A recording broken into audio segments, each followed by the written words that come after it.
everyone, I hope you're doing well. Thank you so much for watching and subscribing. And if you're not subscribed, I would love for you to do so. And remember to hit the notification bell so you don't miss any videos. So I recently did a backup perfumes tag and it made me think of all the perfumes that I had repurchased, and I thought that they deserved a mention too, because repurchasing a perfume is definitely a very strong indication of how much I really do enjoy wearing these perfumes and how much I do love them.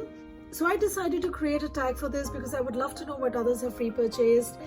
And while anyone is free to do this tag, I will be tagging a few people at the end of this video and also on my Instagram. So I have a total of 16 perfumes and actually only 13 because 3 of them I've already talked about in my backup videos, so I will not go over those. And those are Guerlain's Aqua Allegoria Bouquet Numéro 2, Chanel No. 5 and Guerlain's Champs-Élysées. Please do watch that video if you want to know more about them, and also if you want to know what other perfumes I have backups of. So let's start with this one. So first up is Acqua di Giua from Giorgio Armani. This is probably my 3rd bottle. I also have it in travel spray. I absolutely love this fragrance. It is a summer staple for me. It's a very cooling, fresh, minty, aquatic perfume. Very refreshing, really great for summer. It opens quite lemony and quite minty, and then there are some floral notes which I really do like peony, jasmine, and it also has some pink pepper, and it also has some sugar and woods, but it smells really very aquatic and cool, very refreshing. It's like you splashed cold water on your face, and that's how refreshing and gorgeous this one is on a really hot day or a hot evening. And it's one of the fragrances that I always take to a beach vacation. You know, when it gets really hot, this one smells very nice and very cooling.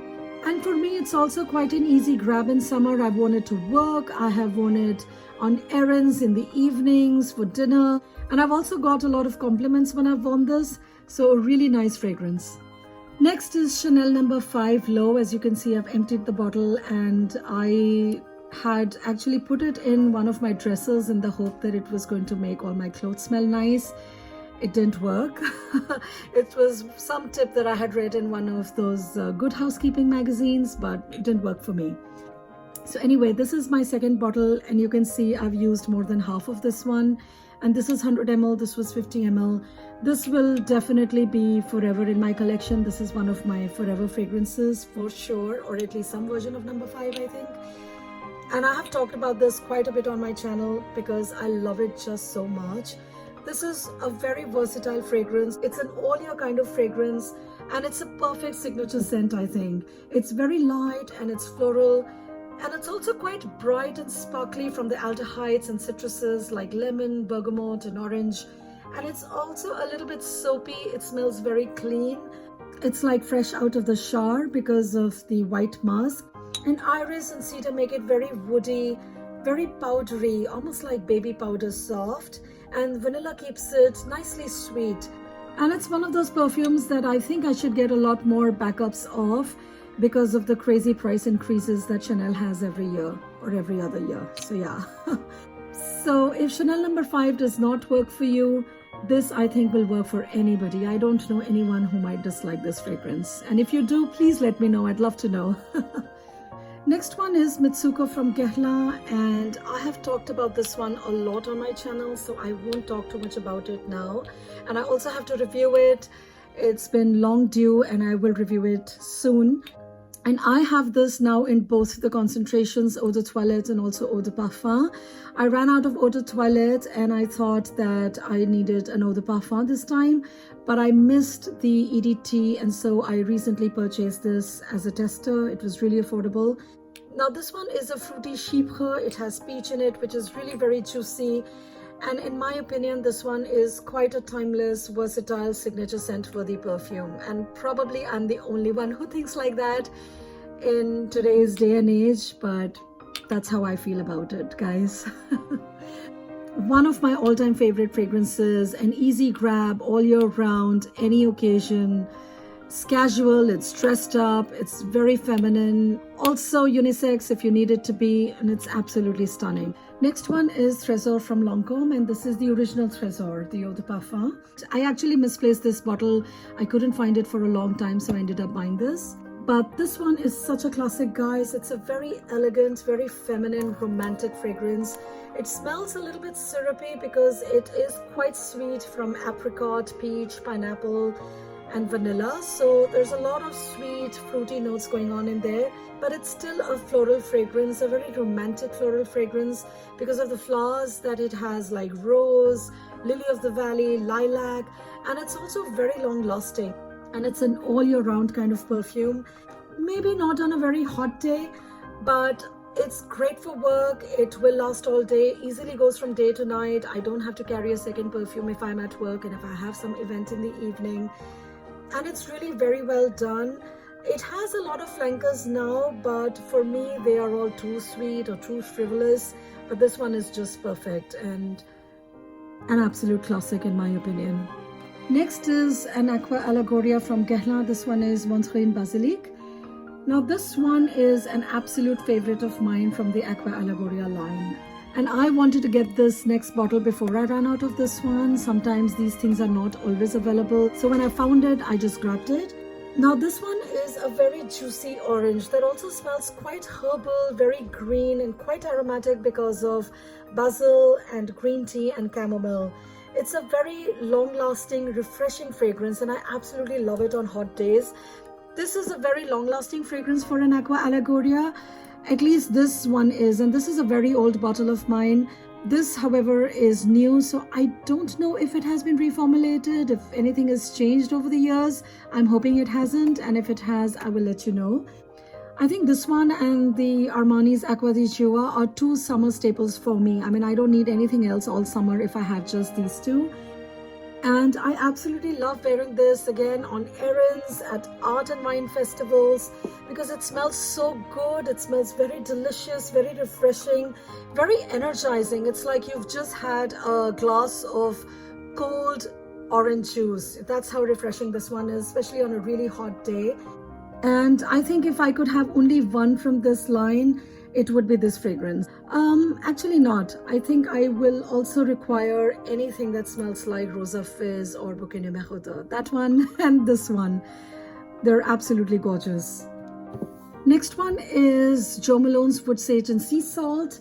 Now this one is a really lovely marine, salty, herbal, earthy perfume. It's very cool, watery, aquatic, very green as well. And it's very well blended. It smells like the ocean. It's very smooth, very cool. It's unisex, it's quite inoffensive, and I think it's great for work because it does not project that much, so it's not going to offend anybody around. And that's probably the only flaw I find with this fragrance. It does not last too long either, although it is one of the more longer lasting Jo Malones on me at least. But yeah, I mean, compared to others, it's not really that great. And if you guys know of any other fragrances that smell exactly like this one but last a lot longer, do let me know in the comments below. Until then, I'm going to continue to repurchase this. It started out in a travel spray for me, and that's done, and I bought the bigger size, and I do love wearing this. It's really quite pretty. And for some reason, it reminds me of a cold day at the beach, not a hot, warm, sunny day, but more of a cold. You have the cool breeze, where you probably have some trees along the beach, and the beach is not very crowded. It's cold, it's windy, and I am the only fool out there. So that's what this reminds me of, but it's really a gorgeous fragrance. Now the next couple of bottles are those that I did not finish, but the perfume's gone a bit off. And the first one I have is Hypnose from Lancôme. Now you can clearly see that there is a discoloration in this bottle. It's supposed to be this color. And I thought that this has gone bad because when I spray it, the opening is a little bit off and not quite the same as this one. But after it settles, it's just fine. So I use both. I start with this, then I spray this one. It really doesn't matter. As far as the fragrance is concerned, after that first few seconds, they're both the same. So Hypnose is one of my all-time favorite fragrances. I have loved it for many years. Now this for me is a very versatile all-year fragrance.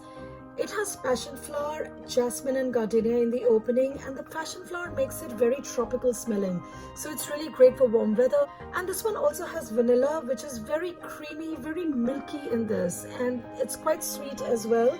And it's a very uplifting, cozy vanilla, and therefore it makes this fragrance work quite well in cold weather as well. And the vetiver makes it very earthy, very woody, and it keeps the vanilla from getting too sweet or like a gourmand perfume. So in that sense, I think it's a very interesting and a very unique perfume that works year round, and it has different aspects to it. It's a tropical fragrance, but it's also warm and cozy, and then it's also got some woodiness and some powderiness, and it works really well in fall and winter. It's quite long lasting as well, and quite different from anything else I've smelled. I think the only fragrance that came close to this one was from Maison Lancôme, which is Lavande Trianon. And it was that similarity that made me not buy that fragrance. So it has been discontinued now, so I think one doesn't need to feel too bad about missing out on that one, because this one is quite close, I think. And similarly, I have L'Instant de Guerlain, although the color is the same, but I did get a new bottle. That's only because I like the old bottle. I don't want the B bottle formulation. And I was also hoping to get that little purple color that this old one has, but this one is just the amber orange color. But anyway, the fragrance is just absolutely amazing. This one also is a little bit off when I initially spray it, but it's fine afterwards. This one is a surprise for me because it is essentially a vanilla honey fragrance, a little bit similar to Angelique Noir, quite similar in my opinion, and definitely way more affordable. But not a lot of people mention that, so maybe it's just me who sees the similarity. I don't know. If you see it too, please let me know in the comments below. Now this one is a very intense, strong fragrance. I used to wear it a lot, all the time at some point. But after a while, I just couldn't take it. The vanilla with honey got too sweet, too cloying, or maybe I think I just moved on to other perfumes. So this one did get neglected for quite a while, to be very honest.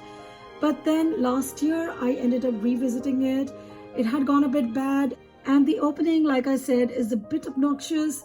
But once it settles, it does develop quite beautifully. I love it in fall and winter. It's a very warm, cozy honey vanilla, and it's really quite beautiful.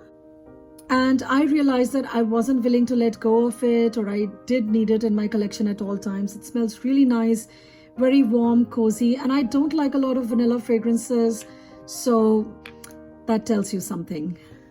Next up are fragrances that I no longer have the empty bottles of, and first up is Chloé Eau de Parfum. Now this was my work staple, especially in the summer. It lasts very long, it's very pleasant, quite inoffensive, smells very clean, sophisticated. It's a perfect daytime scent and can take you for any evening events. It lasts really all day, projects really well, and I have got a lot of compliments wearing this one. It's got lychee along with florals like peony, rose, lily of the valley, magnolia, freesia, which does make it a little bit metallic on me. But that's only for the first few minutes, so it's predominantly a floral fragrance. The lychee makes it very robust, more full-bodied, and also a little bit sweet, but this is not a fruity floral. It's really very elegant, and the cedar and amber add a lot of depth and sensuality and make it really last all day long. It's an easy grab for work and for casual or semi-formal activities. And this was a fragrance that was not love at first sniff for me. It did take me some time to start liking it. I think I did have a video on this long back from the first time I was on YouTube. If you can stand to watch it, please do. But in that, I think I've mentioned that this one smells like fabric cleaner, fabric softener, and it does briefly or initially, if you think like that, yes, it will smell like that to you, like laundry detergent. But it's not. It's quite rosy, it's very pretty and quite well done. And therefore, when I ran out of my first bottle, I missed it. I missed having an easy grab for summer, which was elegant, not really either aquatic or beachy or fruity like the Aqua Allegoria, but something that was a little bit more elegant, a bit more sophisticated, a bit more feminine, and not too old, not too young. It's just perfect. So that's Chloé Eau de Parfum. Next one is Gucci Rush. Now this is a fruity chypre and I've talked about this one quite often as well. Now this is a really yummy, intoxicating perfume. It's really well done. It's got juicy peach and very smoky coriander, and it's the seeds, it's not the leaves. And to me they smell really very smoky, quite herbal, and also a bit peppery. And it's got florals like gardenia, freesia, rose, jasmine, and in the base it's got patchouli and vetiver that makes it very long lasting, very woody, and the vanilla makes it very creamy, sweet, and very inviting. It's a really beautiful fragrance, brings back so many memories, and I think I will always have to have it in my collection. Next up is Dune from Christian Dior. Now this one is a very woody, powdery, lilies, amber sandalwood fragrance.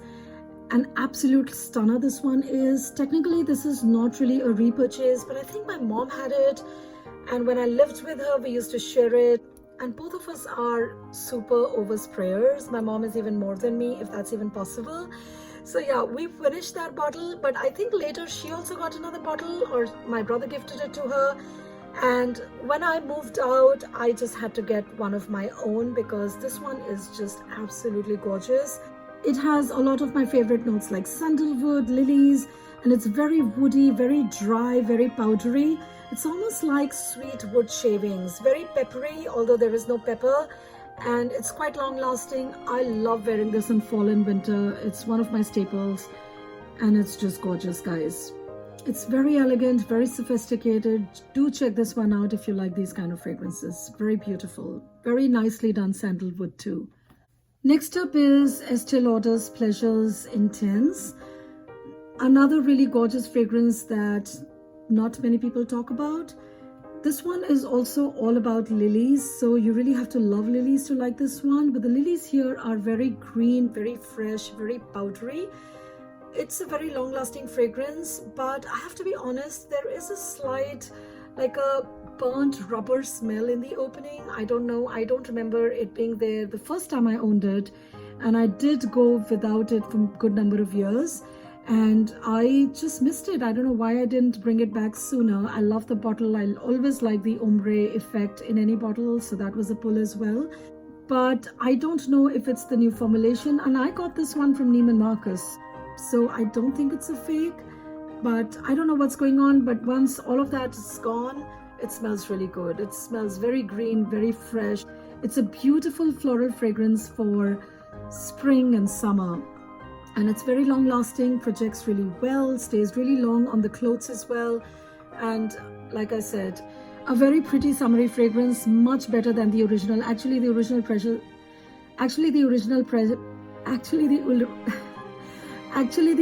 Pleasures is a perfume that I really can't stand. It just doesn't work on me. There's something in it which is so off-putting, and not just on me, even on others. So I actually have to move away from people who wear Pleasures.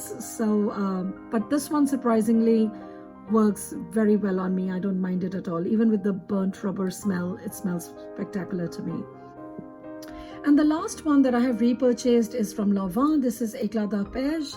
Now this is supposed to have a nice lavender color liquid, but mine has gone old and a little bit off, but the fragrance still smells nice.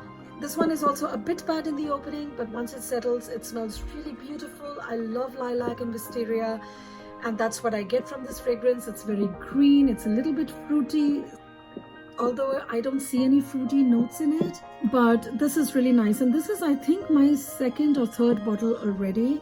I have used it since last 15 years. Now this one brings back so many memories. This was my signature fragrance when I lived in Singapore. So it works really well in a hot and humid climate because it's fresh, it's green, it's lightweight, it's very clean, happy, pretty floral fragrance. And I have been thinking of getting a replacement of this for quite some time because the liquid has gone bad. And each time I spray it, I think I need to get a new bottle, but once it settles, it smells so good. So I am determined to finish this before I get the next bottle. So that was it, guys. Those were the bottles that I had repurchased. Do let me know in the comments below what perfumes you've repurchased, and if you are a creator here on YouTube, I would love for you to do this tag. And these are the people that I'm tagging. I would love for you to do this tag, no pressure. Do give this video a thumbs up if you liked it and subscribe to my channel. Remember to hit the notification bell so you don't miss any videos. Thank you so much for watching. I will see you in my next video. Bye bye.